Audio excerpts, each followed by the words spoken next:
Já, það var kannski þetta lag sem ég datt hug þegar ég vissi að ég var að fá þetta inn. Ég hringdi í Jakob Príman og sagði hvaða lag á ég að spila fyrir þessi herramenn sem er að koma. Ján Skara Helgason, Brynjar Níelsson, við erum velkomnir. Það er kjærlega. Og hann sagði, þetta eru alveg kallmenn sem hann er að meira.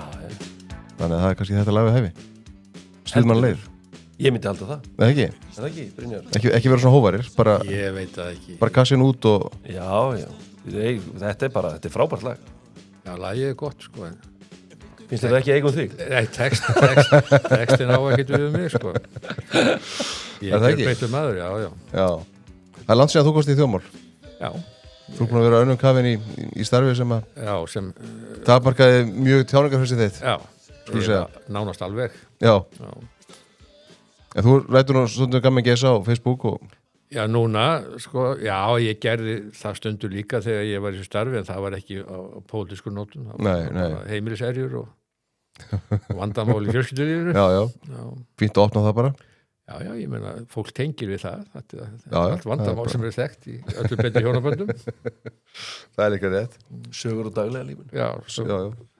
En hvað, svo komst þér á þingið núna í janúar, eina viku? Já, eina viku þegar Gulli var á þjóðdásanámskeiðinu í Færeyjum. Já. Hann fer á hverju árið, ekki? Er þetta ekki framhaldsnámskeið núna? Framhaldsnámskeið núna, já, hann fer.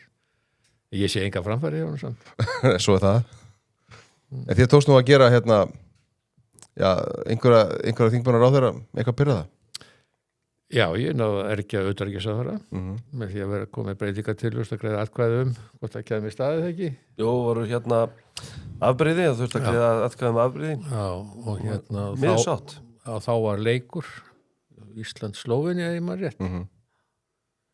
Og þetta olli uppnámi. Hún misti 2 mínútum af leiknum. Já.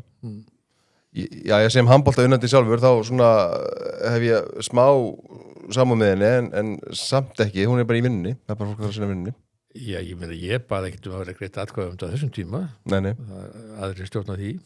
Við vorum reynda búin að leggja til við, það var búið að fara að biðja forseta það að gera lengra þingli meðan leikurinn væri og lengja þá bara þingfund, á inn í kvöldið á móti. En þannig að þau getur náttúrulega sjálfum sér kent. Já, en þau kentu mér samt þetta. Já, það er miklu betra að kenna þér hlutum. Já, ég tek þetta alveg á mig. Já. Hér eru alltaf sjálfsögum með veitingar frá kjötkammarinu. Vistu ekki vel á þetta? Ég sé að það er einhver komist í þetta fyrir þáttinn. Já. Ég er ekki að dæma. Nei. Hvað er þetta? Þetta er skerpikjöt. Nei, við þurfum að fóka það kannski einhvern veginn. Gulli kom ekkert með heim frá Færeyjum. Skerpikjötið? Nei, það kom ekki með neitt. Hafið þið smakkað það? Já, ég hef smakkað það. Já. Ég myndi ekki segja að það var mikill indisréttur. Ég smakkaði það 1978 þegar ég var að spila þarna landsleik í Færeyjum. Já. En ég hef smakkað þó nokkuð af þessum réttum, við komum nú þó nokkuð oft í Færeyja og það er til dæmis eins og hvalkjötið hjá þeim, bara þeir elda þetta bara í svona pottréttum gúllas og svona, það er mjög gott. Það er mjög gott, en skerpukjötið er ekki alveg þar. Já. Þá fyrir við bara í kjötkaparið og náum okkur í eitthvað gott. Já, eitthvað ferskmeti. Já. Við erum meira þar. Ég var á svona ítalska kvöldi þar á þriðjudaginn, alveg frábært. Kom kokkur frá Ítalíu og svo var að sína okkur hvernig að elda pasta og kjötrétti og alls konar. Bara... Ekki að brjóta spaghettið, var það aðalregla? Já, hann gerði það nú ekki, Hann setti það bara onni. En er þetta í boði fyrir okkur þetta? Já. Maður bara borða í miðum þetta? Ef þú vilt. Já, ok. Og tala fulla munin? Já, þú veist, svona... Eins og Inga Sæland? Ég seti bara svolítið í þínar hendur. Ok. Og þú gerir það sem þið veist viðandi, en þetta er líka boðið eftir þáttinn. Já. Þannig að, við erum líka með við erum með 2 nýja samstagsaðal í dag, sem ég ætla að fá að kynna. Byrja á öðru þeirra. Það eru vinnur okkar norðan, úr þínu kjördæmi. Já, mínir menn. Kaldi. Já. Við erum að taka upp hér rétt fyrir hádegi á 50 degi, þannig ég ætlum ekki að pína ykkur til að fá okkur bjór núna. Nei, við fáum kannski að taka með okkur nesti. Já, það er bara mjög... Við erum mjög stabílir í þessu öllu saman, ég og Binni. Ég er bara að koma því að ég er bæði atvinnulaus og bíllaus, þannig að ég má alveg fá. Já, bara það er engin að dæma, Ég get skuttlaðir. Já. Ég verð bara með nesti, þá veit ég að hann drekkur nestið meðan ég skuttla hann. Hvað erum við með hér? Hér er venjulegu kaldi. Og kaldi light. Og svo kaldi light. Já. Þannig að vil ég geta hvoru? Ég man þegar ég var yngri maður þá vorum við í kosningabaráttu, þá fór ég með Kristjáni Þór minni mig 2000, ætlaði ekki kosningabortun 2009, þá voru það að byrja með þetta Já, og manni fannst svo skrítið að sjá svo náttúrulega hafa þau sprottið upp þessi brugghús og minni brugghús og Kaldi náttúrulega bara orðið rosalega flott fyrirtæki og eru náttúrulega með líka að framlega klaka og við ætlum að vinna með þeim, það verður það kom verið alls konar vendingar í því samstarfi á næstu missurum, bara bíðið spennt. Framlega Þannig að- klaka. Nei, hérna sótavatnið, klaka. En hvað segið þið um alvöru mál? Vexti og verðbólgu til dæmis? Ég hef ekki byrjað á því? Jú, Ég bara reikna með að planið haldi áfram. já, Ég bara, Ég held að það bara virki. já það er ekki að virka mjög vel. Nei, þau eru bara komin út í skurð með þetta allt saman og það er í rauninni veist, við stóðum í fjárlögu umræðinni, þar er náttúrulega byrjar þetta allt saman eða sem sagt ástæðan fyrir þessum hækkunum og Sjálfstæðisflokkurinn kom með tillögur 20 milljarða niðurskurð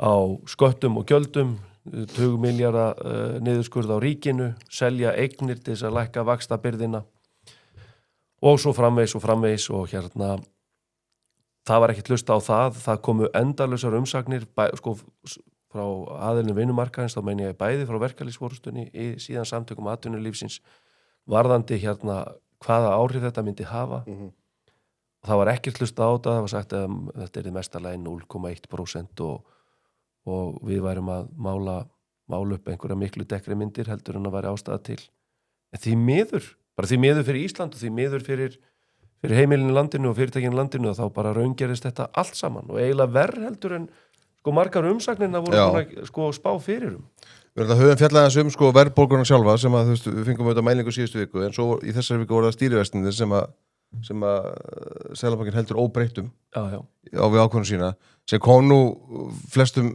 það kom svo sem ekki óvart ég meina vorum búin að sjá auðvitað stuðlaugum og allt þetta en þá menn voru bara að gera ráð fyrir þessu en það var samt svona breyttur tónn í Seðlabankanum að við einhver leiti, mér finnst Seðlabankan alltaf línur þið kannski fóðu hangur skoðan á því mér finnst alltaf línur við ríkissjóð en samt, það var þessi tónn í gær við erum að taka upp á 50 eins og segið það var peningastefnunefndur á peningastefnunefndi hittist eða kom fram á miðvikudag og það auðvitað letuði ríkisstjórnin aðeins heyra það og svona eiginlega hótuðu hækkum vaxta mögulega í haust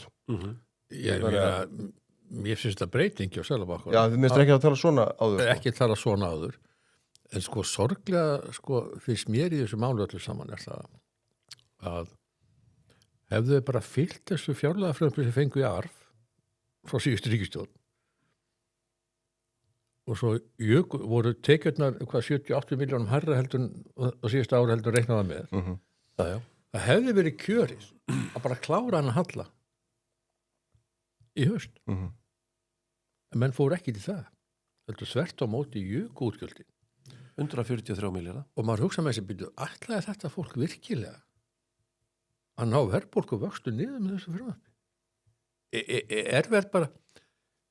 er það bara einhver blekkingarleikur eða trúa menn þessu sjálfur Já, getið þið svarað því? Nei, ég get mér ekki svarað því trúir þessu einhver að með þessari ríkisstjórn og eins og þeir hafa sér núna hvað sem þeir gerir síðar að hér muni koma ég held að með sér bara festa verðbólgur í sessi Svo verður þetta alltaf erfiðar það þau hafa lýst yfir þau ætla að lækka þau ætla að hagræði ríkinu ríkisreksturinn 100 milljarða og nú er liðið 1 ár af kjörtímabilinu þannig að maður velti fyrir sér 33 milljarða króna hagræðing þá ef maður ætla að fara í hagræðingu í ríkisrekstinu þá er það ekki einhver svona bókhalsfiff einhver svona færsla á tölum eða eitthvað sem að lætur þetta lítið út fyrir þá þurfum við að fara í alvöru hagræðingu og bara saman Reykjavíkurborg Já, þú veist, þetta verður einhverja millifærslur og milli félagsbústaða og svo fá þær frá orkuveitunni og annað, þú veist, ekkit svona vinstrabyggs ef menn ætla að taka á rekstri ríkisins, þá verður menn að gera það,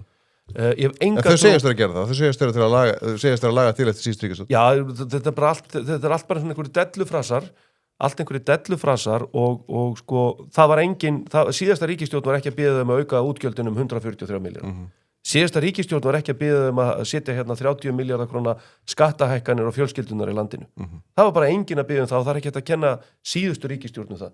það er reyndar alveg ótrúlustu hlutir sem þeir vilja kenna síðustu ríkisstjórnum en sko þetta er bara vinstri stjórn og það er bara það eina sem þau kunna að það er að eyða annar manna fé og hækka skatta á fólk það er bara það sem þau gera Þetta sé ekki nýmæli Þetta er ekki nýmæli Nei, ég meina ég bara, þú veist þetta er bara eiginlega þyngri en tárum taki og ef ætlum að fara að festast í þetta er svo sem bara búið að gerast lengi í Evrópu en bara taka svolítið velferðina láni við gerðum það þetta síðustu ríkisstjórn í COVID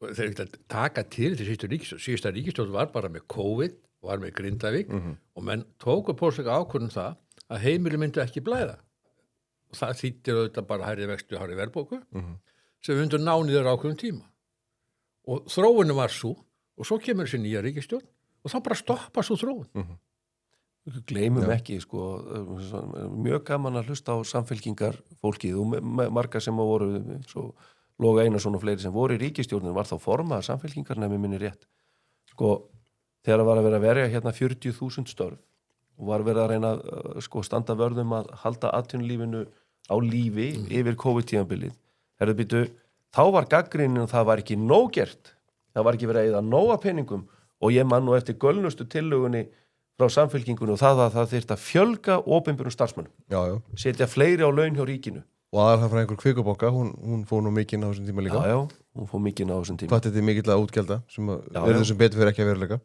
Nei, en hún er að láta draumana rætast núna og útgjöldin eru núna En hvað þýðir þetta fyrir pólitíkina? Hvenær fara háir vextir og þú veist þetta að skapa einhvern óróa í pólitíkinni? Af því núna er þetta bara baráttu um upplýsingaflæði sko. Hverjum erum að kenna og allt þetta dót sko. og spunnin sko Já, En ég held spunnin virkar x-langt á einhverjum tímabúndi þegar fólk bara fyrir að finna þetta á eigin skinni í sínum daglegu störfum og sér það á heimabankanum, sér það bara að allt er að verða dýrara og annað að þá er alveg sama hvað hérna spunadeildirnar koma upp með einhver slagorð, ræsum vélarnar, tiltekt, hvað þetta heitir allt saman. Byrjum að bora og eitthvað svona að þá bara fer fólk að horfa á þetta mjög svona, bara finnst þetta orðið hjákátlegt og þetta er bara orðið það. Já, þetta er orðið það, en sko fyrir, hvað við segja, svona massan sem að fyrir að átta sig á því hvað þetta er nú allt galið allt saman. Ég held að eins og þau eru að akta núna, þá held ég að það verði engin breyting að ná, en við vorum núna til dæmis í þinginu núna og Sjálfstæðisflokkurinn stóð vaktin alveg til miðnættis. Það sem við vorum að ræða að tengja örorkubætur við launavísitölu. Sko, Viðreisn bara lét sig hverfa þeir lét sig bara hverfa úr 100 km radíus við þingið. Og ég kom í ræðu og ég spurði bara hvenær er nóg fyrir flokk eins og Viðreisn? Þú veist, búin að taka allar þessar skattahækkanir, þurfa að verja þetta allt saman, sko meða við yfirlýsingarnar fyrir síðustu kosningarnar og segja að þeir séu svona einhver hægri flokkur, þeir eru náttúrulega engin hægri flokkur, þeir eru bara orðin vinstri flokkur, en þarna innan hús er hægra fólk. Og ég bara spurði hvenær er nóg sko. Og þarna er verið að samþykja eitthvað sem kosta 5-7 miljardar ári. Það er sagt 3-4, ég get alveg lofa ykkur því að þetta verða 5-7 miljardar ári. Bara við vorum að fá nýja verðbólgumælingu og við vorum að fá sko fasta vexti og þá fyrir við út í þetta. Herðu, og það sem besta sem besta er að í varnaðarorðunum fyrir þessu frumvarpi að þá er það ekki bara samtöku atvinnulífsins og verkalýðsforystan sem er á móti því, heldur líka fjármálaráðherra og fjármálaráðuneytið. Þannig að hann er þó komin á vagnin, en samt sem áður á að keyra þetta í gegn, af því þetta er eitt af þessum málum sem þarf að friðþægja flokkfólksins með og fólk fer bara Viðreisn fer bara með veggjum og allt er þetta til þess að halda stólunum Þetta er svolítið mörg mál til þess að friðþægja, það er grásleppa, það er strandveiðarnar til þess að halda þessum flokki fólksins, þetta er orðið bara mjög dýrt. Og það, ég taldi þetta upp og ég bara spurði hvar er Viðreisn? Hvenær sko hættur að gefa svona afslátt á bara hugmyndafræðinni sko. Þannig að það fóru út í eitthvað skítamix með strandveiðarnar með því að færa þær bara í annar ráðuneyti. Já, og svo held ég bara Viðreisn sé svona kannski aðeins að pakka saman, ég meina þau ákvaðu bara að rennin í Samfylkingun og Seltjarnarnesi. Er það ekki bara svona fyrsta skrefið að kasta inn handklæðinu sko? Já, þetta er þá allavega ekki hægri flokkur. Nei, það er löngu komið á daginn. Áttu að vera það? Já, þau voru að reyna að höfða til svona hægri sinnas fólk sem var í fyrirtækjarekstri og vildi lága skatta en var alveg til í að gæla kannski við einhverja Evrópu hugmyndir og annað. En ég held að það hafi náttúrulega bara allir, svona hvað maður að segja, hægri sinna fólk sem að setja atkvæða sitt á Viðreisn seinast. Já, það hlýtur að vera mjög hugsi núna. Ég myndi halda það. Það held ég sér bara komið í depurð og kvíða. Menn tala oft þetta menn tala oft eins og Viðreisn, Sjálfstæðisflokkur og Miðflokkur eitt og það bara samanast. Ég held að það sé ekki alveg svo einfalt. Nei, ég held að sé bara fyrir hægri sinna fólki í Viðreisn að það er bara opið fyrir skráningar í Sjálfstæðisflokk. Já. Og það er velkomið. Heim aftur. Við ætlum að, svona rétt að, ég ætla að koma aðeins þess að Evrópuumráð eftir, en sko, ef við metum aðeins hagkerfið, loðnuvertíðin, hún lítur nú að hjálpa okkur aðeins. Já. Í ár. Já. Hversu mikið þetta að fara að skipta máli? Af miklu máli þetta að skipta? Af 197.000 tonnum í kvóta þá er Ísland að fá 150.000 tonn. Þetta er einhverjir 20 miljardar pluss inn í hagkerfið. Þetta er bara alveg nauðsynleg innspýting, sko, sérstaklega horfandi til þess að svona aðri hlutar, eða svona ákveðnir hlutar raunhagkerfisins hafa verið að ströggla eins og Elkem, Grundartangi, PCC náttúrulega er bara lokað og vitum svo sem ekki hvort og hvenær sú verksmiðja fer á stað. Þannig að það að fá þessa innspýtingu inn er bara verulega jákvætt. Tala nú ekki samfélögin fyrir austan og í Vestmannaeyjum. Þetta Grundartanga, þetta er bara útlendingar sem eiga þetta. Já, einmitt, sem borgar skatta. Indriði segir það. Já, fleiri. En sko, 20 milljarðar, þetta er svona réttur, kannski hvað, þrefaldur rekstur RÚV. Já, sko. Eða tvöfaldur. Já, að fjárlögum er að fara 6,8 milljarðar til RÚV af útvarpsgjaldinu og ég fagnaði bara gríðarlega nýjum kjósanda Sjálfstæðisflokksins sem að neitaði að borga útvarpsgjaldið. Já. Að því að við lögðum það þó til að fella niður útvarpsgjaldið. Já. Það er 50.000 krónur á hjón að fella niður útvarpsgjaldið og skera bara RÚV niður úr þessum 10 milljörðum, þeir væru ekki á auglýsingamarkaði og fengi ekki 6,8 milljarða í gegnum frá fjárlögum og færu bara niður í svona 1,5 milljarð, þau væru með Rás 1 og einhverjum svona minimal fréttastofu. Það var til að Sjálfstæðisflokksins, að sjálfsögðu var hún felld en ég fagnaði því að ég er alveg viss um það að Sólveig Anna mun tala fyrir þessari stefnu Sjálfstæðisflokksins. Já. Minnstakosti með hvernig hún talaði. Vandamál er bara eins og við rifjum upp daginn að útvarpsgjaldið er nefskattur, þannig að þetta er bara einhvern veginn, þetta er svona, kemur brútið pluss og mínus í álagningarskýrslunni. Já. Og með þú ættir náttúrulega eins og, ég raunin ætti að vera þannig að þú fengi bara greiðsluseðil í heimbókan. Það væri svona hreinlega staðferðin. Já, og ég meina að það hafi verið fyrir hugmyndir, beggi vinur okkar hefur verið með hugmyndum að 1/3 af útvarpsgjaldinu fái ráðstafað því. Beggi er sérst Bergþór Ólason, já. Þingmaður Miðflokksins. Já, hann var með þessa tillögu og ég studdi hana. Ég hefði reyndað að vilja ganga miklu lengra þá og bara að þú ráðstafar þínu útvarpsgjaldið sjálfur. Það er að segja ef að þú rauninni í mínum huga er það bara þannig. Við eigum ekkert að vera með einhverja, akkur þurfum að vera með ríki starfsmenn að halda út í hlaðvörpum eða spila dægurtónlist í útvarpinu. Mér finnst þetta bara tímaskengja. En akkur ekki bara farið sem að leiða sem er sóknargjöldin. Bara ráðstafa þeim hvert þú vilt. Jú, það væri náttúrulega. Þjóðkirkjan er miklu mikilvæg stofnveldur ríkisútvarp. Það er rétt. Þannig og miklu meiri skildur og hefur ýmsar skildur á hvað fólki. Þannig að ég auðvitað, þetta er eiginlega bara orðið fáránlegt. Þannig að ef menn alla annar borða að hafa samkeppnismarkaði í fjölmiðlum, þá þýðir ekkert að hafa RÚV. Bara ekki hægt. Ekki eins og það er. Og þessar tillögur núna sem að mér finnst svo galnar að frjálsir fjölmiðlar eigi að fá einhverja hlutdeild af auglýsingatekjum RÚV. Já, það verður einhvern, ég bara áður að sjá hvernig það verður útfært. Það þýðir það að frjálsir fjölmiðlar þurfa að vonast til þess að auglýsingadeild RÚV verði duglega að selja auglýsingar að því að þá fá þeir stærri. Nei, þú veist, þetta er crazy, sko. Já. Sjáum bara. En menn mun alltaf finna upp einhverja crazy aðferði til að, komast hjá því að leggja RÚV niður, sko. Já, en þetta er auðvitað bara hluti ríkisins orðið allstar. Ríkið fara að fjármagna allt. Þeir fjármagna listamenn, þeir fjármagna fjölmiðla og stjórnmálaflokka. Og þetta á sér, og fólki, engin andmælir einhvern veginn almennilega. Ég hef nú fylgst mikið með hérna Þegar maður sjálfstæðarflokkurinn, kannski. Já, ég hef nú fylgst mikið með hérna Javier Milei. Já, Það er miklu uppáldi hjá mér og hérna fylgjast með honum. fórstu Argentínu. Forseti Argentínu. Og það er alveg ótrúlega viðsnúningurinn sem hann er búin að ná í Argentínu á ekki lengri tíma. Og auðvitað er þetta sársauka aðgerðir sem hann er að fara í. Búin að fækka ráðuneytum helming.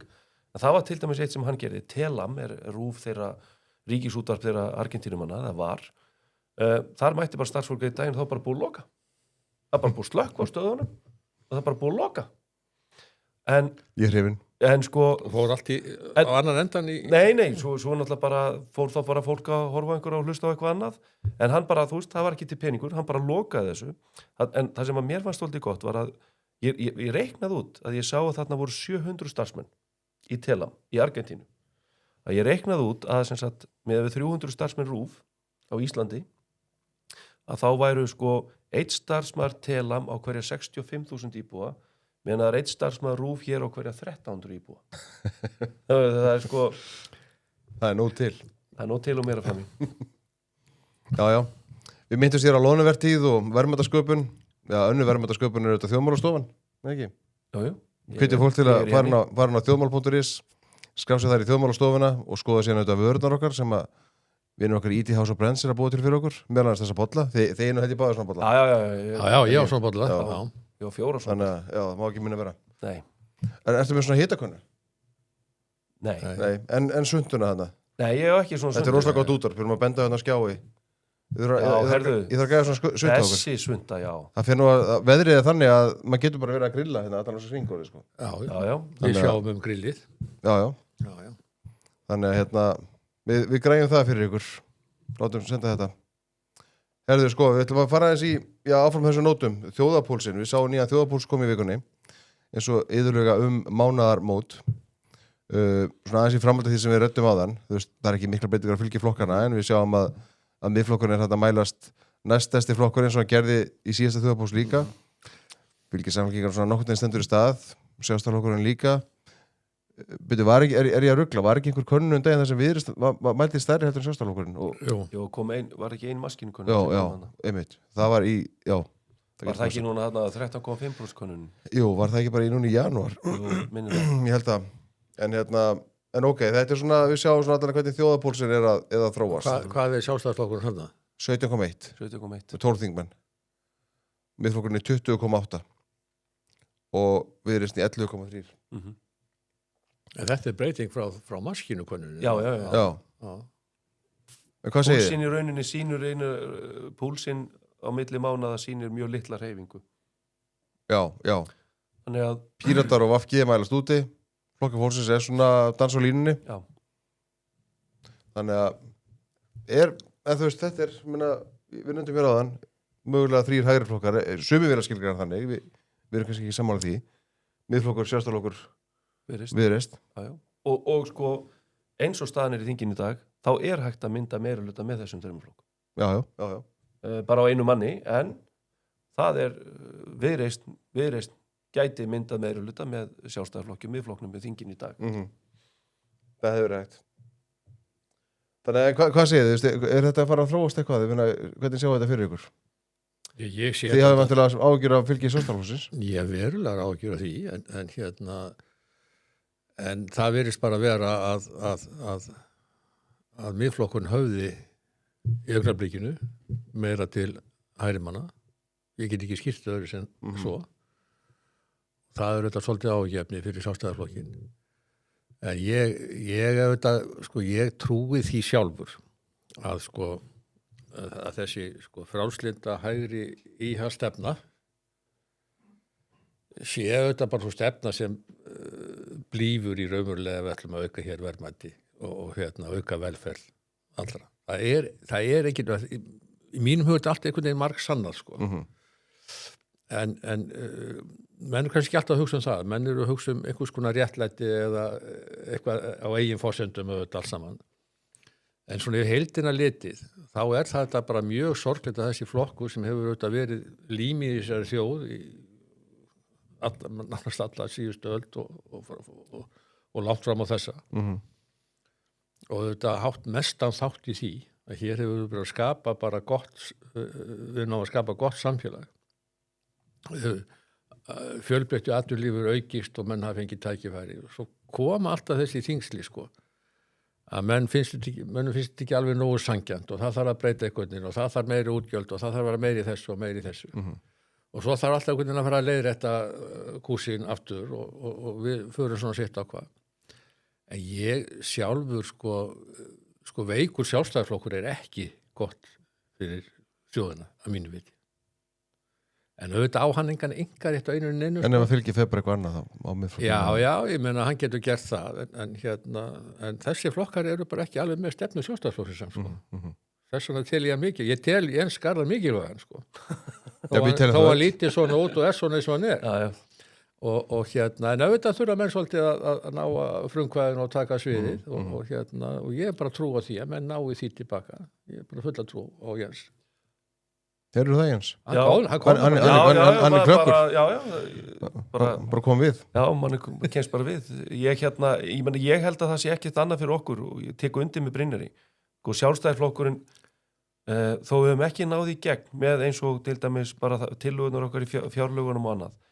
Þar sem að við sýndum bara að við erum eini hægri flokkurinn á þingi og í svo mörgum málum þar sem við höfum tekið slaginn þar sem að menn hafa kannski svona hugsað ekki taka þennan slaga því að þetta eru hægri mál, þetta eru frelsismál. En þú ert að senda signal til hægri manna sem er svo mikilvægt. Já, og ég held bara það sem við verðum að gera núna. Auðvitað, ég held að miðflokkurinn njóti þess að hluta til líka. Miðflokkurinn hefur aldrei verið í ríkisstjórn. Það er aldrei hægt að segja að þú varst reyndar ákveðnir þingmenn miðflokksins hafa verið í ríkisstjórn með einhverjum öðrum flokkum, Framsóknarflokknum eða Sjálfstæðisflokknum, en flokkurinn sem slíkur. Ég held að njóti þess að hluta til, hafa geta talað bara frjálslegra eða bara svona leyft sér að segja ákveðna hluti. Jú, en þeir hafa hins vegar að tala skýrt.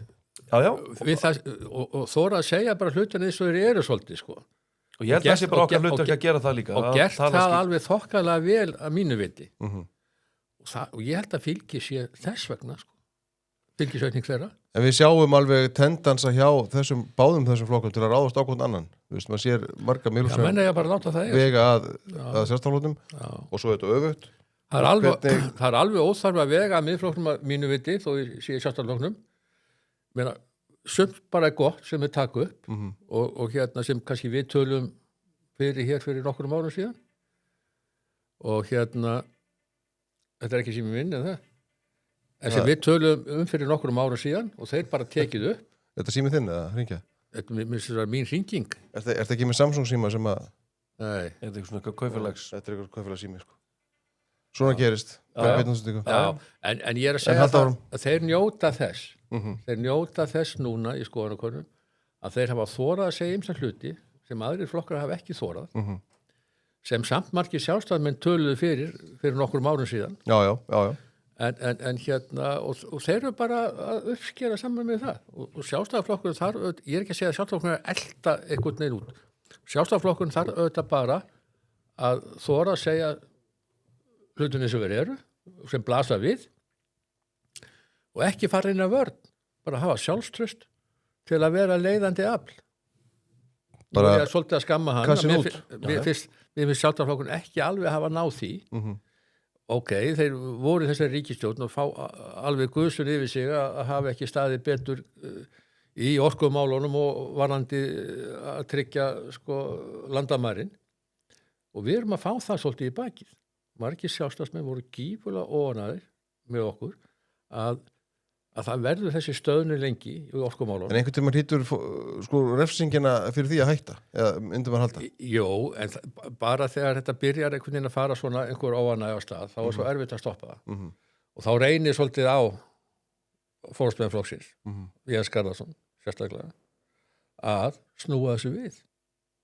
Já. Þannig ég ætla ekki bara að hrósa honum, ég ætla líka að segja að menn verða bara einfaldlega að taka svolítið yfir sviðið. Tala fyrir þessari stefnu. Vekja fólk umhugsunar. Finnst ykkur í lagi hér bara að ríkisvaldi vaði hér yfir allt og alla? Finnst ykkur rétt að þið hafi tjáningafrelsi yfir höfuð? Þykir ykkur mikilvægt að eignarrétturinn sé virtur? Sem er bara forsenda fyrir hér einhverju alvöru atvinnulífi, sko. Eða finnst ykkur það ekki, sko? við þurfum að tala fyrir þessu með skýrum hætti, þannig að fólk tengi við það að hagsmunir þeirra að hér sé fjölbreytt og öflugt og samkeppnishæft atvinnulíf. Ef við náum ekki ef fólk heldur það bara áfram að verðmæti verði bara til í Stjórnarráði, þá náttúrulega bara töpum við áfram, sko. Já, það gerir það. Nei, ég held að þetta Eru hvað ég að fúll? Ég meina að þetta það sem að Jens Skrára næstu búin að opna hérna Björnssona bara. bara báðar. Ég hef ekki dæmt þið, sko. Má reykja þetta inni. Já. Nei, komið vindil svo. við þurfum að það sem við þurfum bara að gera, það er bara að halda áfram að hamra á okkar málum. Menna, við erum búin að vera að leggja fram mjög góð mál, mjög mikið, sko, hægri málum sem að við þurfum bara að halda áfram að hamra á. Já, en þið þurfum að og ná í gegn. Já, sko, það er ekki nóg að segja eitthvað, sko. Já. Og vera óhrættur ég held að sé líka vera bara óhrættur við að þó að Eitthvað gargi á þig. Já, ég fekk nú smá gussu ég fekk smá gussu síðustu viku. Hvernig leið þér? Það bara hafði engin áhrif á mig. Ég var rifið upp östuð.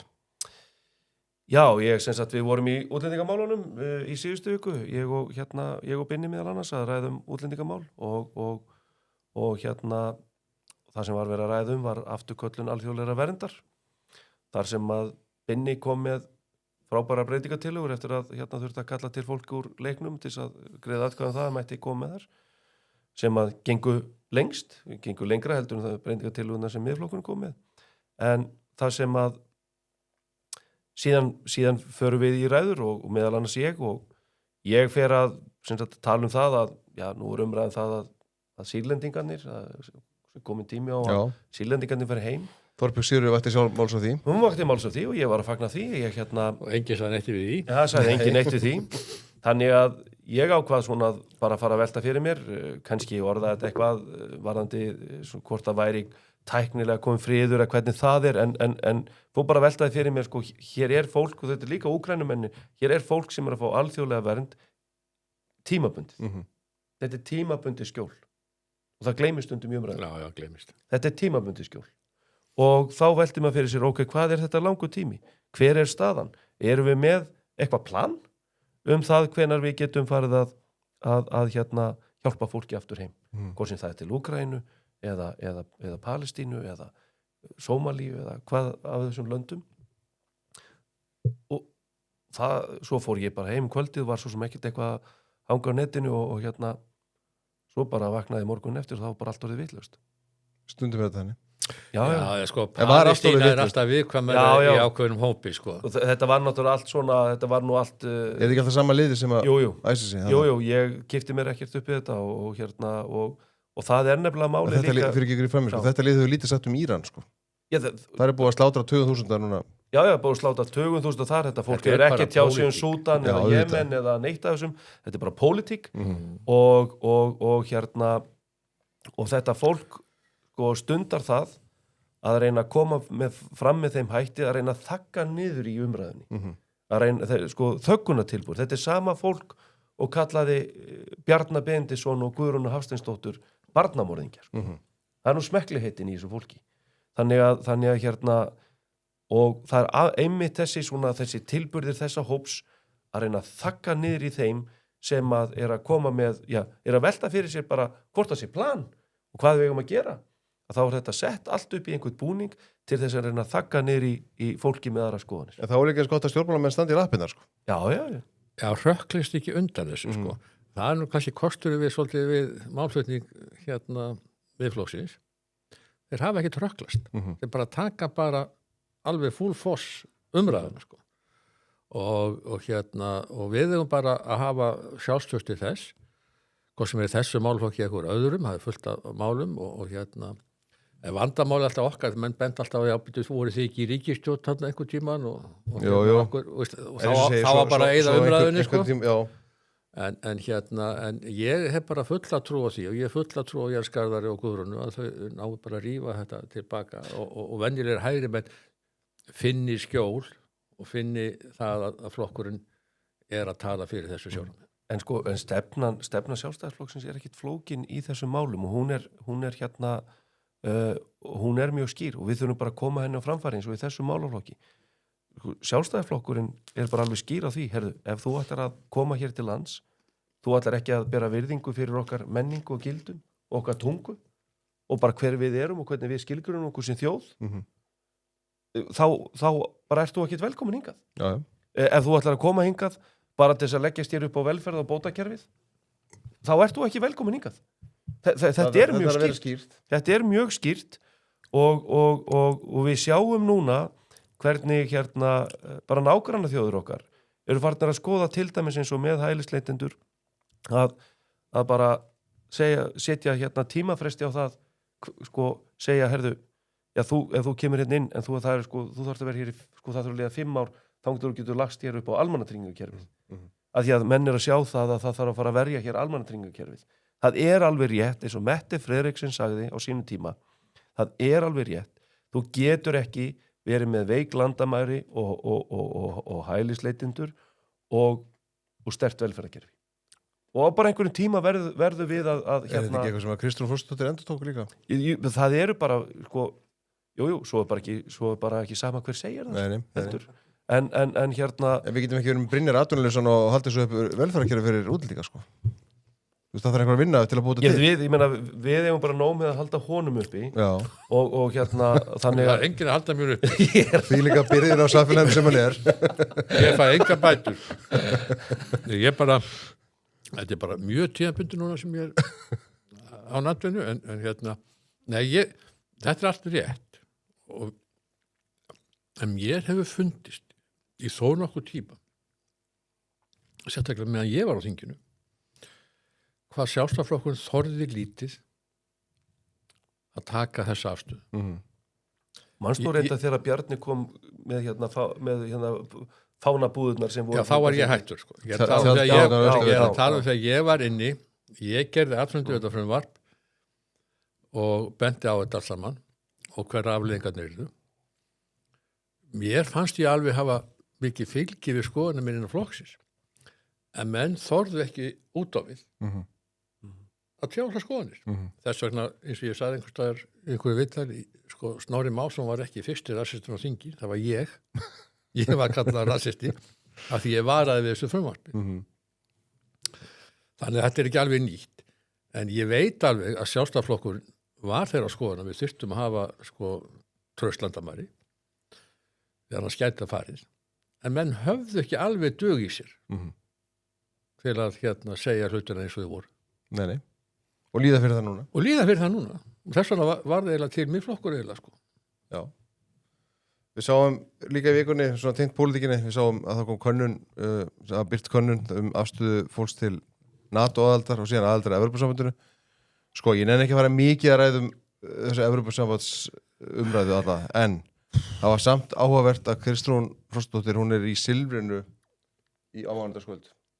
Og þar er hún spurði margra undrarspurninga, en þar kemur hún samt inn á þessi mál og hún gefur í skyn að þessi þjóðargræðsla það hvort við erum að halda áfram aðildarviðræðum að hún verði þessi bara stutt í hana. Hún er ekki komin inn á þingmál. Hún tók bara fram að hún er ekki saman á 16. kosningar sem eru 16. maí ekki?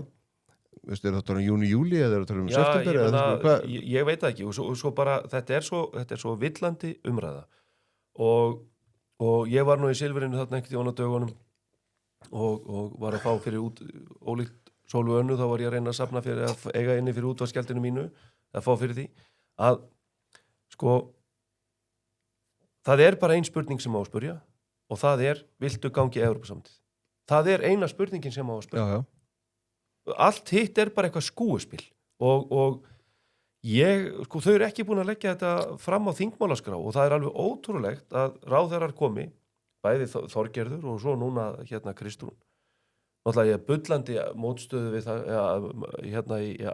bullandi mótsögn við það sem hún sagði fyrir kosningarnar, en það ég trúi því bara ekki að þau ætla að koma með þetta í þinglokin og halda það bara verði allt kumbaya og við klárum þetta bara á núleitni. En það er bara vinnubröðin, Þetta er svo vitlaust, þetta ergir mig svo. Það er fátt sem ergir þið. Já, það fer enginn í aðildarviðræður nema að sé búin að taka ákvörðum allir fara inn. Það bara segir sér sjálft. Akkur er verið að blekkja almenning með þessu? Af því það er ein leiðin til að fá almenning til að Já, koma á þetta borðinu. er bara óheiðarlegt. Ef ég fer í aðildarviðræður, ég ætla að sækja aðild einhvers staðar, þá verð ég búin að taka ákvörðum allir að fara inn. Þess vegna fer ég í aðildarviðræður. Og allir vita að þessar aðildarviðræður, eina sem er verið að semja það í aðildarviðræðum er hvernig þú aðlagast þessu regluverki.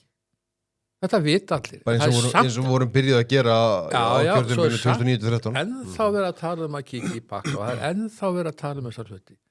Og ég sé allir að bjóða þjóður upp á þetta einu sinni enn. Hættið að blekja þjóðina. Spurjið bara þjóðina. Viltu fara inn? Já, ef þú vilt fara inn, þá förum við aðildarviðræður. Svo verið að fara í þessa viðræður núna, sko, á þess að spyrja þjóðina hvort hún vilja fara inn.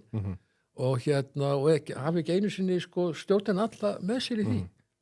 Til hvers er að vera að fara í þá í viðræður? Það er ekki þingmeirihluti fyrir málinu, þú veist, ef ég væri Og svo fyrir eyða peningum og fyrirhöfn og veseni og kljúa þjóðinni í þessar umröðu núna, þegar við erum að glíma í verðbólguna. Nei, ef ég væri einhver seffi hjá Evrópusambandinu, þá myndi ég nú vera mjög hugsi yfir því ef þessi ríkisstjórn kæmi með flokk Ingu Sæland Hunnubunni að tjá sig gegn Evrópusambandinu og alltaf berjast á móti því með kjaft og klóm, minni mig hún hafi sagt. Og hún er nú... Þau hafa sagt alls svona hluti áður, sko. Já, en sko, en ef þú ert í Evrópusambandinu og ert að lesa þessa fréttir og því þetta fyrir þig og þú hugsa bara, það er ekki þingmeirihluti fyrir því að halda áfram. Þannig að eftir næstu kosningar verður alveg pottit ekki þingmeirihluti fyrir því að halda þessari vegfram áfram. Og þá mun þetta lið Íslendingarnir mæta aftur og slíta. Og þá kannski munum við slíta þessu betur heldur en Gunnar Bragi og Sigmundur gerðu, þannig að einhvern veginn að það var eitthvað óljóst hvort að það hefði verið slítið eða ekki, minnst með ef hvernig þetta er. En bara burt sér frá því, út frá Evrópusambandinu þá hljóta þeir bara hugsa, á hvaða vegferð er þetta fólk? Já.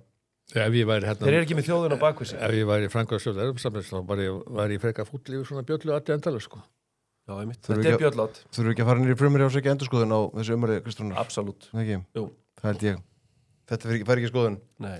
Herru, við ætlum að fara hrætt yfir sögu yfir nokkur unnum mál, bara svona skemmtileg og fyndin sum hver. Við sáum að framstakkonur, það er nú æsingur þeim. Já, heyrðu. Það voru Búblur og bandalög. Já. Þetta Freyðivins Veslan. Já, það er framstakkonur er að boða til framstakfélag Akureyrar frá Nágrannis. Þetta er þitt fólk.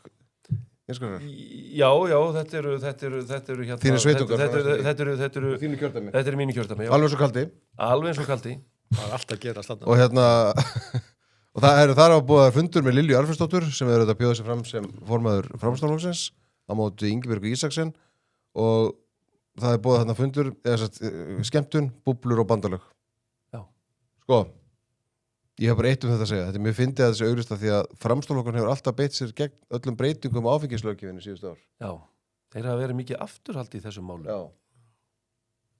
Þannig að en þau kunna að njóta og það er að skipta máli. Já, en sko kæran snerist að sem sagt að það væri verið að hvað var það? Það er aðeins að félag innan væru að flokks hylla Lilju umfram Ingibjörgu. Já. Er það svoleiðis? Já. Þetta væri svona eins og, þú veist, samband ungra sjálfstæðismanna myndi búa annan prófmársamböndafund og ekki hinn. Já, þetta er eða eitthvað svoleiðis. Já. Þannig að það er búið að kæra þetta til síðanendar. Og í sjálfstæðisflokknum hafa aldrei verið neina klíkur en eitt svoleiðis, sko. Nei, ekki til. Nei, mér finnst það bara fyndið, þú veist að það sé búið að búa þarna skemmtun og ég vona að þeir skemmti sig vel og bara drekki nóga búblum og hafi gaman af. Já. Sæki félag veigar kannski í kampaðsfélagið og kannski kalda. Já, ég bara vonaði að kaupa þetta hjá einhverjum góðum einkaaðilum. Já. Mér fannst það ekki byrja vel í þessum umræðaþætti þarna. Já, Stefán Einari? Nei, var það hjá Stefán Einari? Já. Mér fannst það ekki... Ég ætla nú bara að játa það, ég horfði nú ekki á þetta. Ég ætla ekki byrja vel þar, sko. Ég held að þú þurfa að gera betur. Já. Hvor þeir haldið að vinni? Ég hef ekki hugmyndu. Ég á mjög erfitt með að átta mig á því... Það verður eftir hvernig menn meta þetta. Meta menn það að það geti verið, að það gangi yfir höfuð að forma flokksins í næstu 3 árin ekki á þingi. Já, ég meina, það er hægt. Já, en fyrir mun það gagnast flokknum að forma sé ekki. Já, svo er það spurningin.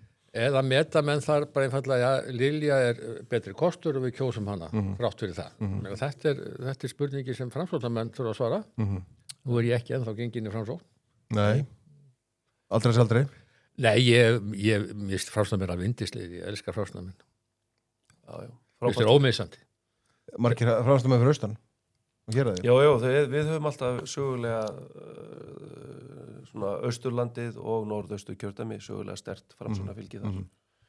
Og ég man nú eftir því hvað var það kosningunum 2007, var það ekki 2007 eða 2003 þegar að Valgerður Sverrisdóttir hún þá fengum við 4 þingmenn, það var þegar að þá var hún iðnaðarráðherra og var búin að berjast öttulega fyrir álverinu og annað. Þannig að þau fengu gríðarlega sterka kosningu þá, Norðaustur. Já, það verður gaman að sjá. Það er ekki komið stuðull á þetta formannskjör í Framsókn. Kannski, strákar, einhver stuðlar í gangi? Það er komið stuðull á reynda prófkjör Sjálfstæðisflokksins á Seltjarnarnesi. Já. Það er 1 stuðull þar, Lárus Gunnarsson, hann lendi í topp 3 og það er bara hægt að segja já og stuðla því 2. Við munum sjá alls konar svona stuðla þetta inn á næstu vikum og svo þetta í aðdraganda kosninga. Já, það verður ég skynja það þátt fyrir að við vorum að horfa hér á fylgistöðlur Sjálfstæðisflokksins í landsmálunum og þar verður við bara að gera okkur í brók en það er samt alveg ótrúlega mikil stemning í kringum flokkin í kringum sveitstjórninar. Ég meina það voru fleiri sem tóku þátt í prófkjöri Sjálfstæðisflokksins í Reykjanesbæ heldur en hjá Viðreisn í Reykjavík. Já. Og ég var bara núna í gærkvöldi var ég á frambjóðendafundi á Akureyri, flottir frambjóðendur, mikil stemning og að vera smá hyggst en ég held að það sé nú vonandi bara allt að jafna sig en ótrúlega flott mæting á fundin og maður finnur þetta bara við það. Ég haldi nú áfram að tala mitt kjördæmi Hörgársveit, þar var ungum maður sem bara hafði samband við flokkinn og sagðist vilja bjóða sér fram undir merkjum Sjálfstæðisflokksins í Hörgársveit og það er fyrsta skipt sem Sjálfstæðisflokkurinn er með frambúð þar. Hefur yfirleitt alltaf bara verið einhverju jóða kálistar. Það er greinilega víða stemning kringum hann einstöku stöðum og ég finn núna, sá við fréttin í gær með leikskólastjórana í Reykjavík Það er eitt af þessi ég ætla að koma inn að þess Já, þú kemur kannski að því eftir en sem merki þess að nágrannar sveitarfélögin er að gera betur heldur borgin og þannig að þetta snýst auðvitað svolítið að mynda einhverja stemningu að menn síni áhuga, hafi gaman og ef þú hefur ekki gaman, þá gerist ekki neitt Nei. og mér sýnist nú bara í Reykjavík að Sjálfstæðisflokkurinn sé að tala fyrir uppleið og mér sýnist bara Hildur vera að gera gott mót eigi allavega möguleika og ég bara vona að hún haldi því áfram. Já, það vona ég líka. Ég ætla að færa ykkur keyrðurðu heim eða stóðast á fundi fyrir norðan? Ég flög norður að vera landsbyggðarþingmaður. Ég flög sem sagt í gærkvöldi norður, fór á fundin og laði svo staðum 11 bara suður aftur og var komin 3 nótt. Keyrðurðu nóttina? Já. Þú gerir þetta vantilega oft? Ég gerir þetta mjög oft. Og hlustar á þjóðmál á leiðinni? Já, hlustar á þjóðmál og fleiri góð hlaðvörp og ég var nú reyndar á bílaleigubíl núna en oft þegar ég er á mínum eigin bíl að ég er alltaf með kotta á teppi í bílnum svo bara stoppa ég og legg mig ef að það er þannig? Já, ég menna þetta. Myndið þú nenna þessu, Brynjar? Myndið þú nenna þessu? Nei. Þú verður landsbyggðarþingmaður? Já, ég held að landsbyggðarmenn hafi engan húmor fyrir mér, ég held að. Nei, en þetta er, ef þú ætlar að vera eins og fyrir mig, ef maður ætlar raunverulega að reyna að vera að fara heim í kjördæmi og sinna því, þá er þetta bara mikil keyrsla og þetta er mikið af flugum og svo þarf maður kannski að keyra tilbaka og annað. Ég held að sé mörgurinn miklu skemmtilega landsbyggðarþingmaður. Það er að segja að þú ert miklu meiri tengslu við fólki sjálf. Já, ef þú leggur þig fram við það. Já, þú verður að gera það hans eftir döður. Já. En það er auðvitað, þú ert algjörlega náði. Ég fór með þessi einhverju kosningabaráttunni 2021 með Njáli Trausta þegar kosningabaráttan þar. Ég og Óli Björn fórum í Svarfaðardalinn og hittum bara bændur. Það var alveg ótrúlega gaman. Bara hitta Jón og Gunnu sem einhvers staðar að strýta og reyna að búa til eitthvað verðmæti en á svona einhverju tengslu þetta fólk þú hlustar á það, hvað er það að hugsa hvað brennur á því einhvern veginn Reykjavík verður þetta bara allt gegnum einhverja samfélagsmiðla og einhverja hvítvísull á Instagram og veist, það henda mér ekki. Ég væri kannski bara betur að gá betri landsbyggðar maður, sko. Já, mögulega. En ég held að þetta er sko eins og fyrir okkur sko, þetta er eins og bara núna í samgönguáætluninni, við þurfum að vera sko ræða allt frá sko ferju yfir jarðgöng og vetrarþjónustu og þetta er rosalega gaman. Já, það verður ég ætlaði að koma að þessu leikskólamáli eftir en er þetta 2 leikskólamál sem ég ætla að koma inn á en svona áður en koma að því, ég baði ykkur að setja ykkur smá heimavinnu með vinum okkar í ekkoskóm, af því að við viljum náttúrulega menn sem við verið klæddir. Eru þið í ekkoskóm núna? Nei, ég er í mínum. Já, ég veit bara ekki hvað þetta er, sko. Já, við förum með þið og gefum það góð ekkoskóm. Já, einhver ekkoskó held ég. Já. En hverju myndið þið vilja svona hrósa og gefa ekkoskó þessa vikuna? Hver á skilur hrós? Ekki bara einu. Ég fyrst Hildur Björnsdóttir skilur hrós. Já. Mér finnst hún bara að koma mjög vel út núna og ég hef bara fullt að trúa hann að hún taki þessa borg. Já, við höfum að sjá hvað það gerist. Já, mér finnst hún bara mjög skeleg og mér finnst hún segja meira núna og og ég bara, mér sýnist það bara að hún er alla möguleika, fá hún gott fólk með sér. Já. Ok. Já, ég ætla bara að fá að vera sammála Binna. Hildur er búin að standa sig alveg ótrúlega vel og koma sterk inn og líka bara hvernig fylgið er á flokknum. Þetta er mikið sko, þetta smittar út frá sér út allt, inn í allar aðra sveitarstjórnir, inn í umræðuna. Þannig að ég held að hún sé með fullt hús hjá okkur núna. Gerir þessum þetta. Já. Herðu, þá ætlum við að fara næsta. Ég nefndi hér leikskólamál. Sko, það kom Batvík í vikunni, þar sem að barn glimtist á leikskóla. Þessi starfsmenn leikskólans fóru heim og skildu til barn á leikskólanum. Hvernig getur þú gleymt barn á leikskólanum? Þetta var á Bakkaborg í Breiðholtinu í Reykjavík.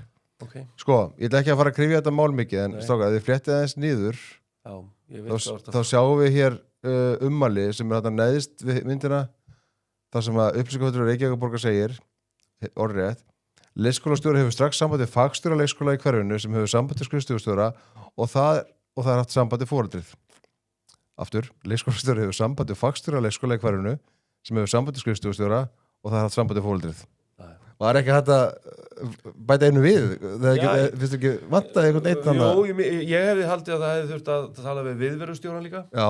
Og mögulega kannski setja samskiptastjóri í þetta líka. Já, það er... Svona... Mér finnst svona þarna finnst ábóta vanda, það eru þarna viðverustjóri og samskiptastjóri. Já, það vantar alveg. Þetta er bara mjög lýsend dæmið hvernig þetta hefur þróast í þessari Reykjavíkurborg. Og maður hlægir sko. Já, þetta er svona... Maður er að hlæja stjórnkerfinu sko. Já, þetta er dæmi gerð svona, í mínum huga svona vinsta dæmi sko. Allt orðið flókið og það eru margir stjórar og engin veit hvað hinn er að gera og engin veit hvað þau eru að gera sjálfis. Sko. En reyndar er það samskiptastjóri Reykjavíkurborgar sem svarar fyrir hinna stjórana. Þannig að þú veist, hún ekki taka það af henni. Nei, hún kemur að málu. Sjáu þið til, þeir eru með viðverustjóra hann og auðvitað eitthvað stöður viðverustjórum að því að það er alltaf allt og fáið mæti í vinnuna. Engin fattar það auðvitað, sko. Það verður engin breyting á þessu nema kjarasamningum og lögum sé breytt. Þú þarft enga viðverustjóra. Það hefur ekkert að segja. Það snýst bara hvernig eru lögin og hvernig eru kjarasamning.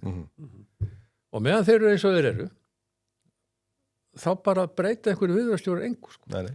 Þú getur ráðið 100, það er engu að breyta. Já. En menn eru uppfyllir þessu, uppfyllir einhverju mannréttindum og einhverju svona, fullt af einhverju störfu sem er ekki að þeirra vegum, þeirra álykta Gaza og Palestínu og lofslagsmál og eitthvað svona. Fullt af einhvern fólki að vinna í einhverju svona. Þetta er ekki á vegum borgarinnar. Nú vil ég að setja upp grænlenska fánan? Já, þetta er allt dæmigert. Bæta honum við úkrainska og... Þetta er bara djöflasýra. Alveg sem að horfa á þess að kynja jafnréttisáætlun ríkisstjórnarna núna. Það er bara djöflasýra dauða, sko, að megninu til. Suma greinarnar þá bara, maður skildi það? Nei, þetta er bara, sko, þvílík, þetta væri bara fyrir uppistandar að lesa úr þessari áætlun. og það verið bara bráðfyndið sko, þó hann bara læsi orðið rétt sko. Já. En þetta fólk á fullu í, og það Hefðist þú verið að peppa starfsmönnum, Magnús Ragnarsson í það? fullt af starfsmönnum alla Það væri trissur, reyndar nokkuð gott gig. fullt af starfsmönnum alla trissur að vinna í þessu. Auðvitað gerir þetta ekkert gagn. Hvað nýtist það Reykjavíkurbúum? Bara íbúum Reykjavíkur. Það er náttúrulega búin að koma allar þessar leiðbeiningar til foreldrunum það hvernig ég að halda afmæli og hitt og þetta. En sko ég held að sko mesta vitleysan sem ég séð var þegar að gáfu út sem sagt tölfræði kynhunda Já. í Reykjavík. Já, Rakkar og tíkur. Og maður bara svona... Vissið þú hver kynlundur voru áður? Nei, það er svo ekki lítið úr því, menn þú veist- er skattgreiðendur í alvöru að borga einhverjum starfsmanni fyrir að velta fyrir sér hvort er þetta tík eða er þetta rakki? Er þetta jafnréttismálið? Nei, ég veit það ekki. Já. En sko... Það séu færri tíkur eða færri hundar? En í þessu, Já, þessu máli með leikskólastjóran, sko, bara í venjulegu tilfelli þá bara hefði leikskólastjórin hringt í foreldri. Það hefði ekki þurft 4 millistjórn. Maður hefði haldið það. Milli, sko. En það var aðra fréttur á leikskóla í gær, þar sem að kom fram að leikskólar held ég allra starfandi leikskóla í Reykjavíkurborg sendu borgarstjóra og borgarstjórn bréf þar sem þau bara eru í rauninni bara gefast upp. Þú veist, bara, það er ekki gerða þær breytingar sem að búið var að boða. Það er ekkert gert til að laga mannaflsvanda og fleira til. Sko, aftur, ég ætla ekki að krifa þetta mikið, en það er samt áhugavert að sjá, og við sjáum heldur mér í þessari fréttum að frétti neðar, sko. Það sjáum við gamla frétti þar sem að Sonja í BSRB og Halla í Vaffer eru að mótmæla, þú veist, þeim breytingum sem hafa gerðar í Kópavogi til dæmis, þetta er svona Kópavogsmódel, sem bara virkar. Já. Akureyri er með Þannig eru starfsmenn Reykjavíkurborgar sem eru örugglega allir í BSRB að senda bréf á borgarstjórn og segja bara, herðu, kerfið hérna er ónýtt. En formaða BSRB, hún ætla bara að halda í kerfið, sko. Hún er alveg skýt saman sitt fólk.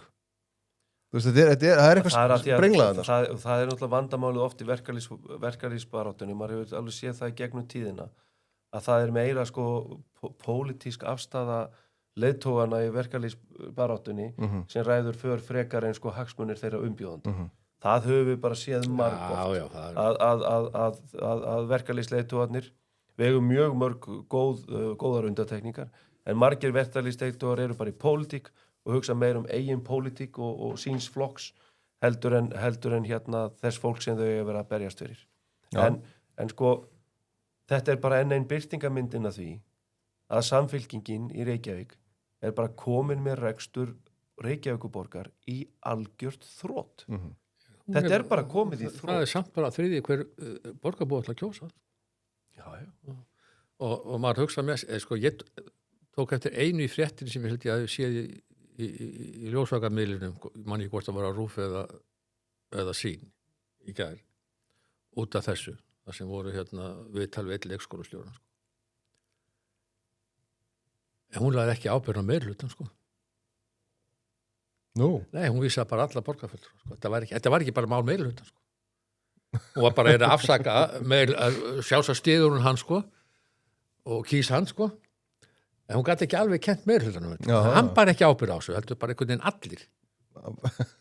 Og þetta er mjög lýsandi, sko. Ég meina, það er allir mjög ónægð með rekstur sem borgar og allt einhvern veginn lélegar heldur nákvæmlega samfélagun þjónusta meir og minna lélegri og allir sammála það einhvern veginn og borgarbúa og svona. En samt segja menn, já sjálfstæðarflokkur er ekki betri. Einhvern veginn er réttlætt að það ætla að kjósa áfram bara óbreytt ástand. Já. Hver segir sjálfstæðarflokkur? Hann rakk þessa borg áratugur saman bara með mjög góðum árangri, sko. Er fólk búið að gleyma því hvernig Reykjavík var? Já. Þegar sjálfstæðarflokkurinn rakk Reykjavík? Já, í samanburði við önnur sveitarfélög til dæmis. Og nei, menn ætla að halda þessu áfram, sko. Menn ætla að kjósa þetta fólk sem ber megin ábyrgðina. Það er samt þriðji hver ætla að kjósa áfram. Það minnum á þegar, hvað heitir hann bróðir Gunnars Helgasonar og Hallgríms, ekki Ásmundur, tvíburabróðir Gunnars, sem var eitthvað veitingastað á Hverfisgötu. Svo var búið að grafa götuna í sundur þar og okkur framkvæmdir og tafiðist alveg endalaust og tómt vesen og allt í tómu tjóni. og hann mætir í fjölmur alveg brjálaður og bölvar sér sand og sko. En það var ekkert að kenna Degi þetta, sko. Þetta ekkert borgarstjórnin að kenna, sko. Ég held að það sé bara meira og minna minnihlutunum að kenna frekar, sko. Já, starfsmönnum og starfsmönnum í vegavinnuflokknum. Og DFA fer alltaf að tala minnihlutan, sko. Hann sé alveg ómúlegur og eitthvað hérna og líka á þinginu, sko. En þeir sem bera ábyrgð, nei, það alltaf í lagi með það, sko. Já. Herru, það fer að síga settur áttir hjá okkur. Önnur heimavinna sem ég fól ykkur. Það er nýr samstagsaðali. Það er Amper. Sjáu þess að helstastöð hérna. Það er nú ekki mikið fyrir þessu. Já. Þetta er að vera bara mjög áskrift heima á sér. Bara að setja upp. Þeir setja upp. Fyrir hvaða batteri er þetta? Bara helstastöð fyrir rafmagnsbíla.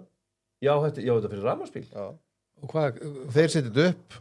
Þeir að kosta að lausu. Þú er bara í áskrift. Þetta er pínlítið. Þannig að, já, þetta er bara, þarf ekki meira. Mér vantar svona heima hjá mér. Já, ég seti í sambandi þá. Já. Ég reyndar hérna Þeir koma bara heim. bara er ennþá á díselum en þegar að því kemur. Þegar að því kemur. Absolutt. Hverjir þurfa að aukna hleðslu þessa vikuna? Hverjir þurftu að stingja samband? Á ég að byrja hérna, ég myndi halda að hérna, það þyrfti að gefa Viðreisn mál hleðslu. Já. Ég held að Viðreisn þurfi að hérna, það þurfi aðeins að reyna að vekja upp í þeim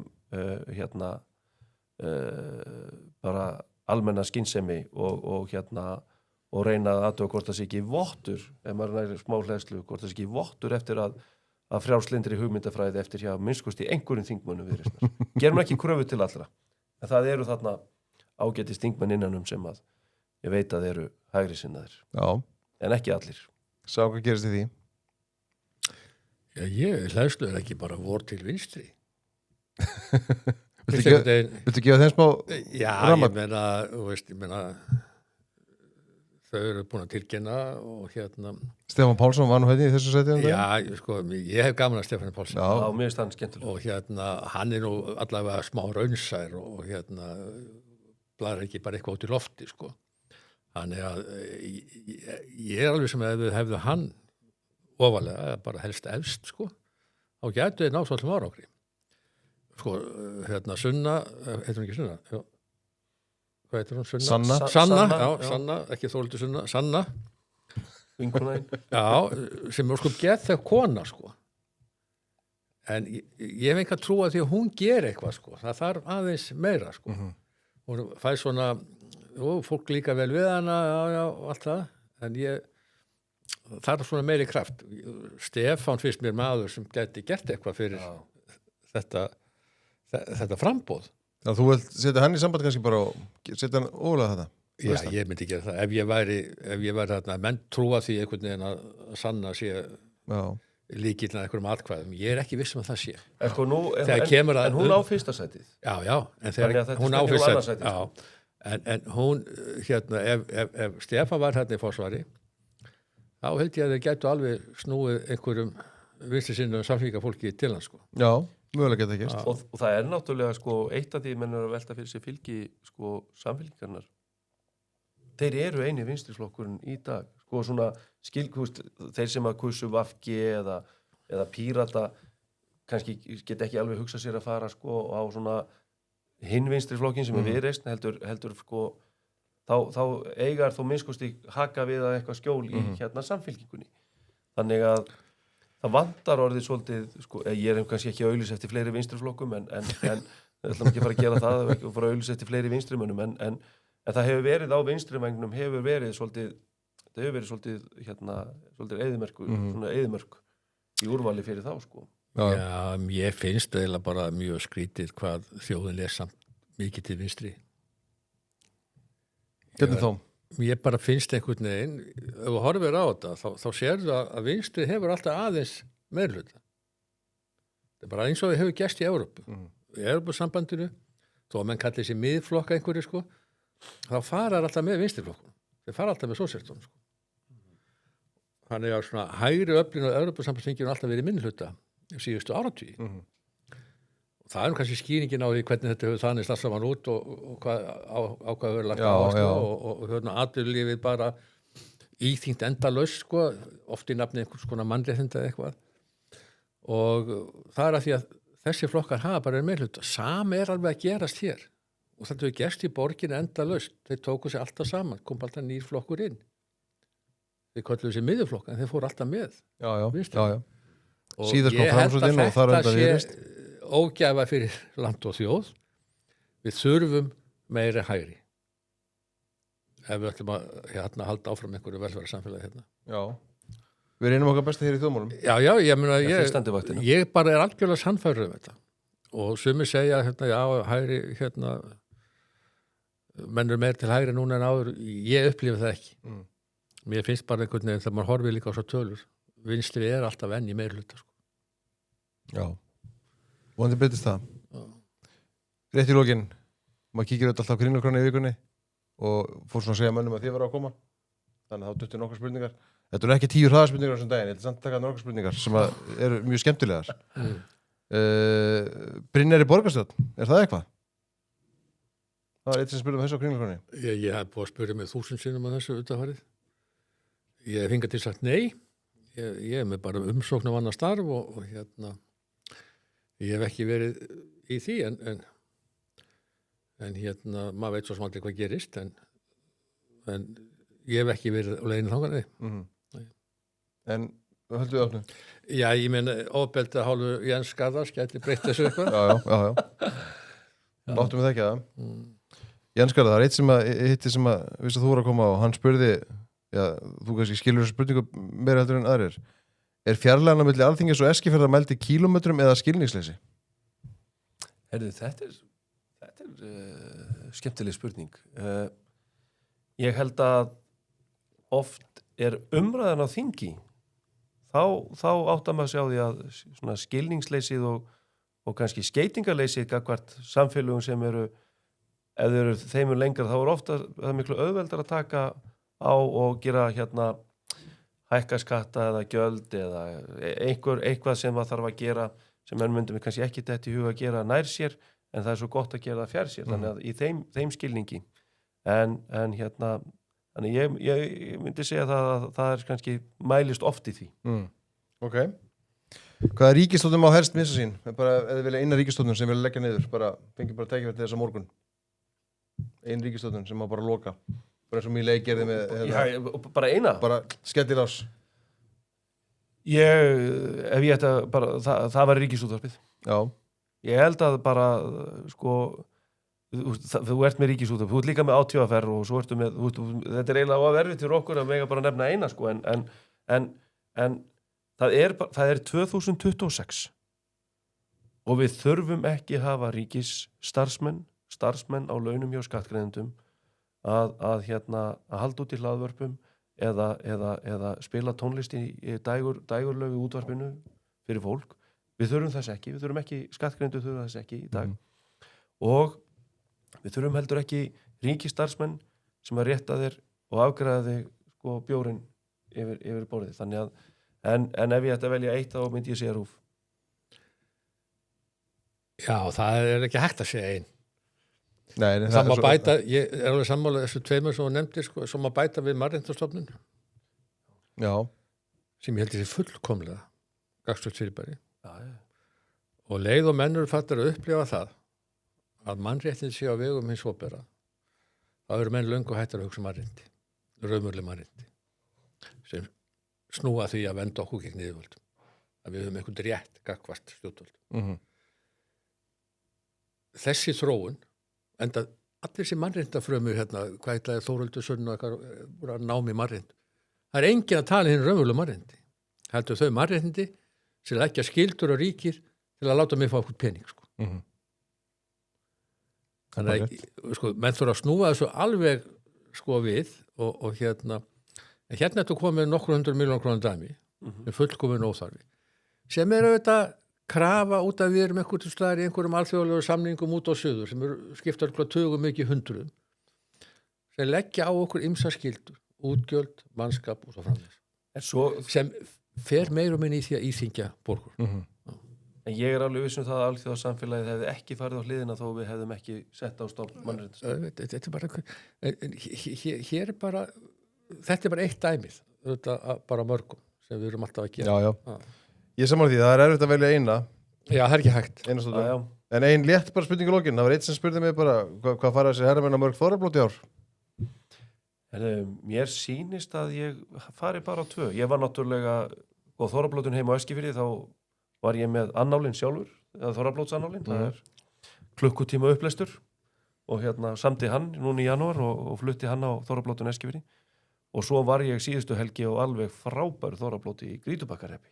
Já. Það var.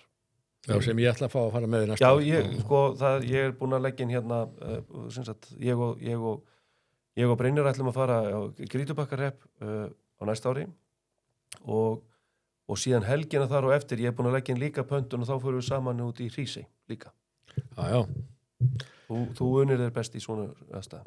Já, þetta er ágætlega við með þetta, en ég hef ekki farið í mörg, ég hef farið í 2 og svo missi ég núna á laugardag, ég kemst ekki að því ég fætti útlanda að hitta Önnu Kristjáns og Tenni, Já. að ég missa menningarhátíð fóstbræðra, Já. sem ég alltaf verið á, sem er bara mikil hátíð, mjög gaman, en ég missa henni núna. Það þarf að vera lengi á tenni. Ég ætla bara að vera viku, Já. ég fæ bara að fara í viku, Já. ég er ekki treyst lengur. Ég fór síðast í Tenni árið 2008. Já, ég líka. Ég hef ekki komið síðan. Nei. Því herrans ári. Já. En það er bara, máli er að eldri borgarnir hafa orðið svo gott í dag, þeir geta legið þarna út í tíma og ótíma. Atvinnulausir eldri borgarar. Já. Lífað á bótunum, drukkið ótrúan bjór. Já. Á með við hininu bara að vinna. Hamra svo eitthvað í hvítvínsleiknir, hamraðar eitthvað inn á fésbókina. Seintum kvöld. Auka verðbólguna með óþarfa enga neyslu. Þetta er nú bara... Ég veit að talandi þetta, ég man eftir því þegar að mér fannst það svo fyndið þegar það var einhvern tíman í umræðinu það var bara ég var bara í stjórn samtaka atvinnulífsins á þessum tíma þá urðum við að uppfylla einhvern samning við höfðum fengið eitthvað og svo höfðum við náttúrulega reynt að treyna það og endanum urðum við að uppfylla samning það að flytja hér inn frosið kjöt frá Evrópu og þetta allir miklu uppnámið, þetta var einhver samningur Binni Manda, kannski þú varst kannski á þingi þegar þetta var Binni. Þetta var mikið vesinn út af þessu, það er svona aðlæti í ákveðnum kreisum. Nema hvað, mér fannst best að Íslendingar á Kanari ályktuðu gegn því að það væri að flytja inn erlent kjöt til Íslands. Mér fannst þetta svolítið sérstakt að sitja einhvers staðar á Kanari og borða útlenskt kjöt og álykta gegn því að þetta frosna kjöt kæmi inn. Þetta var nú ekkit ótakmarkað þetta var eitthvað ákveðið magn sem við þurfum Hvað voru þið annað grúska hana þegar þið skrifuðu þetta? Ég man þetta ekki. Þessi áleitun. Ég veit ekki betur Íslíka fara allir með hangikjöt með sér þetta út, sko. Já. En nei, ég man ekki eftir þessu. Nei, þetta er mörg á síðan, ég man ekki hvað þetta var, sko. Þetta er svona, en ég man bara þessi ályktun kom frá Íslendingum á Kanari. Sem að mér fannst svona mjög maður tók nú þátt í alls konar vitleysu þegar maður var þingi, meðal annars þessari jafnlaunavottun, sko. Og ég mátti ekki greiða atkvæði gegn því að þá var ríkisstjórnin falli, sko. Það var einsmanns meirihluti. Þetta var stóra mál viðreisna, sko. Og þess vegna sagði ég þetta samþykkja með ælina í hálsinum. Já. Sem var fræg setning, sko. En þannig þurftur að samþykkja sem allir eru búin að átta sig á núna voru mistök. Við erum fyrst og fremst, við erum alltaf að því. Við erum alltaf að íþyngja þessum litlu og millistóru fyrirtækjum. Það sem hver starfsmaður skiptur á svona máli. Svo fyrir bara einn starfsmaður, þetta kostar einn starfsmann þessi vitleysa. Það getur nýtt í annað, sko. Ég hef bara reynslað þessu sjálfur, bara þar sem ég var að vinna, að fá hótunarbreif frá Jafnréttisstofu að nú sé starfsmannafjöldin komin yfir þetta, að þá þurfum við að fara að taka upp jafnréttisáhöld. Jafnlaunavottun og sko kostnaðurinn, tíminn og við enduðum með launatöflur sem eiginlega launadeildin skildi ekki og hvað þá starfsmenn. En þetta var orðið svo flókið. Þannig að ég Það voru mjög margir ástæðir þarna á þessu tíma, manni ég. Mér þess að viðskiptaráð, sko, vinnur okkar þar sem voru nú aðrir vinnir þá. Já, þetta var einn af þessu dyggðaskreitingum í kringum eitthvað svona, sko. Menn bara hugsa ekki til enda. Pendullin fór bara, ég held að pendullin hafi almennt farið bara einhvern veginn í svolítið ranga átt og það voru svolítið margir sem að stukka á hana vagn. Já, margir stukka á hana vagn með Sjálfstæðisflokkurinn og ég bara segi alltaf, veist, hvað er því 80% fyrirtækja að þessari stærð sem við erum að tala við erum alltaf einhvern veginn að íþyngja algjörlega á óþörf og það alltaf svo mikið að það sé svo mikið eftir og svo mikið svona og mikið hitt og mikið hitt. Ef eitthvað gerist, þá vita allir að því, sko, og eitthvað þá vita allir að því. Sko, þetta kemur bara niður á okkur öllum. En það svo engin skiljið þetta. Skerðið bara lífsgæðin í landinu. Þú skerðir bara lífsgæðin í landinu og þetta Evrópa búin að gera. Hún búin að setja alveg endalaust og þau eru bara átt að sjá því núna og segja það með svo Mers var að segja þetta núna bara síðan. Við erum bara eiginlega búin að drepa þetta atvinnulíf með einhverjum íþyngjandi reglum. Og hann bara með bílaðinnan hjá sér í algjörlega mólum. Í mólum og og við erum bara að tapa allir samkynnslu. Það engin nýsköpun í Evrópu. Við höfum engin nýsköpunarfyrirtæki. Nei. Svona þetta. Og svo ætlum við að fara í þessa leið líka. Nei, mér fannst þetta svona súrrealist. Ég var í djónaferðinu og kem inn í trésmiðju norður landi þar sem að er komin krafa það þeir takja upp jafnlaunavottun. Þetta er bara svo mikið þvæla. Þetta er eitthvað svo súrrealist. Svona hugmyndafræði verður til. Það verður allt til í þessum háskólum, sko, það rugl, sko. og svo allir, já, þetta er svo sniðugt. Og allir hlaupa á vagnin. Svo eru háskólarnir náttúrulega bara að framleiða, sko, opinbera starfsmenn framtíðarinnar. Heldur betur. Sem verður að taka þetta út og mæla þetta og halda fyrirlestra og... Já, þess vegna þurfum við að vika kerfið enn meira út svo allir fái vinnu. Já. Þetta er alveg hræðilegt og við erum algjörlega sofandi að verðinu. Já, vonandi ekki. Vonandi náum að spilna við fótum og minnka þetta kerfi. Ég hef enga trú því. Við gerum bara fleiri. Hvað heldur þú að... Við erum hérna að hamast í hverju viku og við að reyna að benda á ég held þetta. Eitt sem ég þarf nú að skamma þér fyrir. Ruglið í sjálfstæðismálum. Nú, já. Lögfesta samning Sameinuðu þjóðanum rétti fatlaðra. Þessi samningur er ekki samin til þess að vera lög, sko. Allt sem skiptir máli sem samningi löngu lögfest, sko. Nei, þá búum við til einhvern plattform fyrir þá dómstóla til að túlka þetta bara eigin hug. Hvað kallar þetta? Það kallar aukin útgjöld. Og þú ert með eitthvað staff kringum þetta núna, af því það þarf að framkvæma þessi lög. Við erum alltaf að búa til aukin útgjöld. Alltaf að stækka kerfið. Skiptir engu máli þó samin einhver lítil... Sjálfstæðisflokkurinn var ekki á grænu í þessu máli. Nei, ég vona ekki. Ég var skráð úr flokknu þá. Já. En það skamma þeir samt fyrir þetta. Já, ég er bara að vera miklu ákveðin þetta er óþarfi, þetta er bara einhver dygðaskreiting. Ég er alltaf að hringi í Janna og skamma fyrir þetta. Já, en ég get alveg sagt þér eitt, það voru eiginlega bara þingmenn Sjálfstæðisflokksins sem komu upp og bara, sko, það sem að við vorum að vara við var að samband Íslenskra sveitarfélag, samband sveitarfélag og höfuðborgarsvæðinu voru búin að óska eftir því að koma fyrir nefndina. Af því að, sko, það var engin, og það er ábyrgðarleysið í þessu, það var engin búin að segja, herðu, hvað kostar þetta? Já, sko, sveitarfélagum bara, þessi kostnaður lendur á sveitarfélagum. Það bara, já, það verður bara tekið spjallum það eftir á. Og við sögðum bara, herðu, það verður að liggja fyrir eitthvað kostnaðarmat, við verðum að vita hvað við erum að samþykja. Það er ekki eins og, það er engin á móti því að hérna stöðla réttindum fatlags fólks og þetta snerist ekki það, sko. Nei. En þarna er ríkið án ábyrgðar bara... Þeir hafa öll réttindi í kringum mannréttindasáttmálann, þeir kringum stjórnarskrána. Hættið þessu. Hættið að búa til eitthvað nýtt kerfi. Bara guðuna bænum. Því að þetta er allt útgjöld. Þetta er allt stækkun á kerfinu. Og við þurfum að bara vinda ofan öllu þessu rugli, sko. Já. En það kostar auðvitað fullt að háskólamenntu og fólki missi vinnuna, sko. Já. Það finnur sér bara aðra vinnu. Það er bara málið. Þú ert reyndið tenni? Já, ég var tenni, já. Þú ert taka svona ísubita með þér frá guttfiski. Já. Ég hef verið að keypti þetta fríhöndinni. Já, ekki? Já, ég held að þessi sé til þar. Máttu við með einum poka með líka? Já. Þannig að ég enskar að þú tekur með þér í bílinn. Móðurinn mín, hún keypti núna var endurnýja bílinn og hann er sem sagt var keyptur Suzuki S-Cross og hann er hér í Reykjavík þannig ég held að það kom í minn hlut að keyra Suzuki austur á fyrir helgina. Já, þá tekur ég segi bara góða skemmtun. Þá tekur ekki bjóri með þér. Nei. Jú, ég held að verður eiginlega að gera það. Það getur verið. Auðvitað leiðinar. Já.